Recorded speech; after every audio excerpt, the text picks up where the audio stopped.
All right, good afternoon, shalom, sisters in the faith. I just briefly want to address the ongoing tug of war between whether or not we as women of the faith should wear pants. And my personal standpoint, based first on scripture, is that we should not. And my secondary reason as to why we should not is because of all of the gender confusion that's going on and things of that manner. And just being women, we set the example for the younger women. So that's very important. And a lot of people would say, what you wear doesn't define who you are and things of that matter. Those are things I've heard. But I disagree with that. I feel like what you wear is an extension of who you are. And based on our culture, which is so lost but so rich at the same time, it's very important that we stand firm on those things. It's very important that we be the light and the example in these types of areas.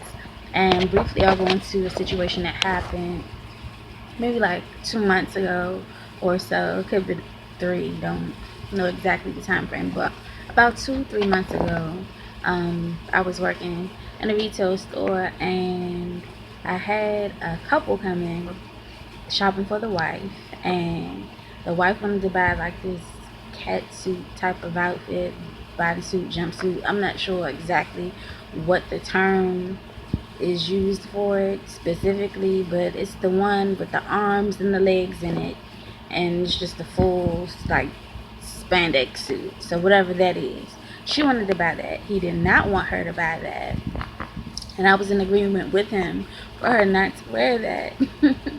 And we were talking, and he saw how I was dressed. He just had on a regular long skirt and loose shirt or whatever. And he was talking about how he lets her get away with certain things, but that outfit was just too much to be going out. And I believe she was going like to a club or something like that. And I just, casually stated, my husband wouldn't allow me to wear something like that. Like, I would want to, but even if I did, I wouldn't be permitted to do that. And so the guy, he kind of looked at me strange, like, what are you talking about? And I, as respectfully as I could, because I didn't want to get too much into, you know, beliefs and things like that, because people get offended very easily, I've come to find out, in situations like that. So I just, state it as a personal preference, which it is a choice. You could choose to do otherwise, but I choose to do what is necessary and what is required of me. He was, stating like, wow, your husband must be really strict, and that's a little, that's a bit much, and things like that. And I told him, well, I disagree. We're conservative people, and, according to our faith, that's how we operate. So he kind of left it alone and everything, because I feel like he probably was a little offended when I said my husband wouldn't allow me to wear, the type of things that you allow your wife to wear. But I wasn't saying it in an offensive way. I was just being honest, because we were having a conversation about clothing and, picking out clothing. But I guess he felt like his choices, how they reflected so differently, or, very so differently from mine, was just, you know, whatever.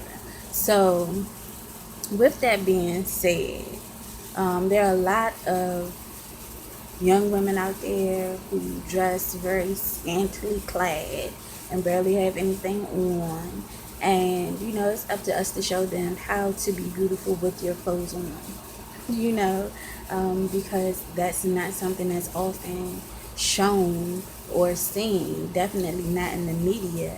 But I feel like in everyday life, it'll have a greater impact if they can see us do it every day, successfully, without compromise. Then they can see that it's possible. And you can also, I know a lot of uh, women in the faith who are very fashionisha-ish. I guess that's not really a word, but they like to be very fashionable. They put a lot of time and thought and effort into what they put on, and they look nice, and I, applaud them for that, because, it's great to look nice and, be dressed appropriate. If that's your thing, some women, they're not hung up on that.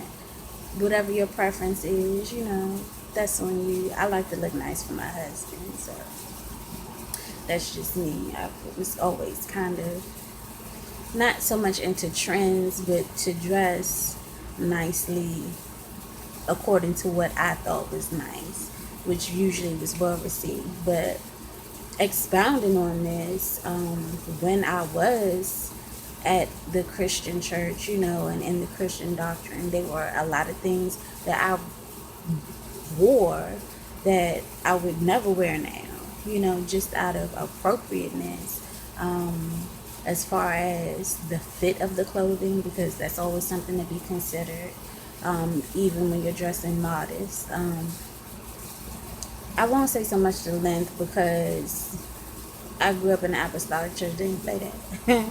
In Pentecostal churches, I can't speak about how it is now, but I know, a while back, the elder women were, like, bring those hemlines down. So that wasn't so much the case, but, all of this form-fitting stuff, tight stuff, we can get away from that easily, and still look very nice and, presentable, and all of those things. Like, it's not really you giving up your identity or individualism, if that's what you want to call it, even though that shouldn't take precedence over our call as women to be examples.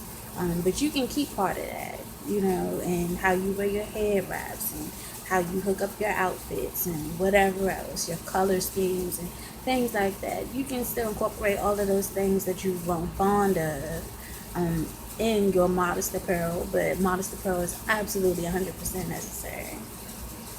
You can do the same things in a skirt that you can do, or a dress that you can do in pants. It just has to be loose enough for you to move around in it, so that you can do those things. And I've done it. I do it. So, that's the thing. And some people, they wear pants under their skirts. If that's layering, I'm not even going to debate that. That's between you and the Most High. And if you have a spouse, your spouse. If you wear that under your skirts and dresses as layering, then hey, I'm not going to speak on that. That's your decision. You do what you do.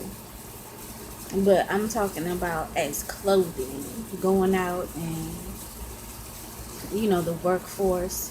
You can absolutely